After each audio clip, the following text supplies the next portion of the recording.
கண்ணில் விழுந்தது. நிறைய பேரை நம்ம பார்த்தோமே, அந்த ஃப்ளைட்டு இறங்குறது, பிளாஸ்ட் ஆனது நம்ம எல்லாமே பார்த்தோமே.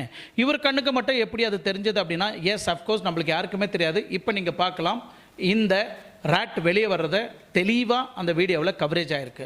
என்னென்னா, நிறைய பேர் இந்த வீடியோ அந்த பையன் எடுக்கும் போது, அந்த மொட்டை மாடியிலேருந்து அந்த பையன் ஷூட் பண்ணும் போதெல்லாம் நிறைய நாய்ஸு, நிறைய சவுண்டெல்லாம் வந்திருக்கும். அந்த சவுண்டால் நிறைய விஷயங்களை வந்து நம்மளால் ஐடென்டிஃபை பண்ணியிருக்க முடியாது.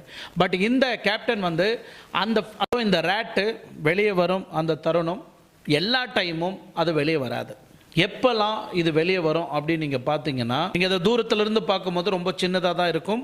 இதோட சவுண்டு நீங்கள் பார்த்தீங்கன்னா, நீங்கள் கப்பல்லாம் வந்து ஒரு அந்த தண்ணியில் அந்த சவுண்டு வரும், அதே சவுண்டு மாதிரி தான், சிம்லர் சவுண்டில் இந்த ரேட்டோட பவர் இருக்கும். இந்த ரேட்டு வந்து ரைட் ஹேண்ட் சைடில் ரைட் டு அந்த விங்ஸுக்கு கீழே ஒரு சின்ன விங்ஸை வந்து, அந்த விங்ஸுக்கு மேலே வந்து ஒரு சின்ன அமைப்பாக இதை